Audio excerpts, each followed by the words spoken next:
Hello, I'm so glad you came back for another amazing recipe. I'm so glad to have you. So today we are going to make faux balsamic vinaigrette. Have you ever been making a salad dressing or fish or anything and run out of balsamic vinaigrette? I have, and I've done it like right when I needed it too. Well, this is a great alternative to it. It's super simple. It is 2 ingredients and a little bit of a saucepan. So take white distilled vinegar, a ½ cup. Pour that into a small pan.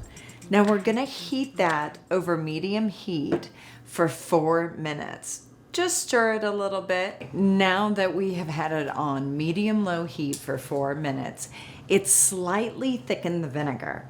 And we are going to add 2 tablespoons of brown sugar or coconut sugar, one or the other. Put that in. We are gonna bring that to a boil and let it boil for 2 more minutes until it reduces down and thickens. This is going to be amazing.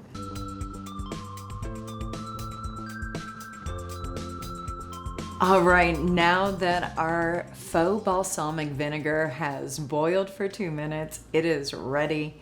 I have cooled it down, so make sure you let it cool all the way down.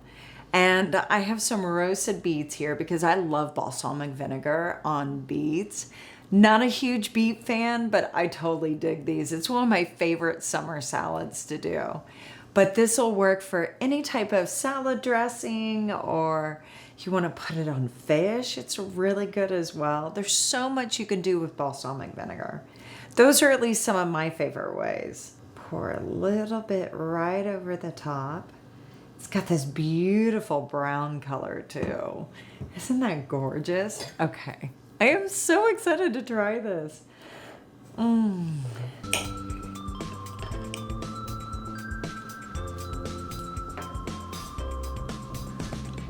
Oh my gosh, that was so good.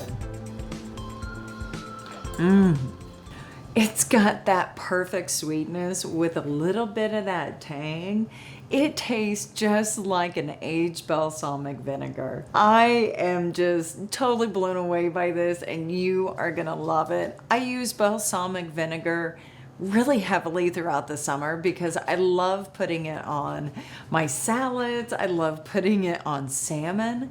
I love making a really thick syrupy glaze for my salmon. It's so good. And I love to have it on beets. It's so versatile. Great with veggies, you know, all kinds of things I use it for. So I hope you love this recipe as much as I love you.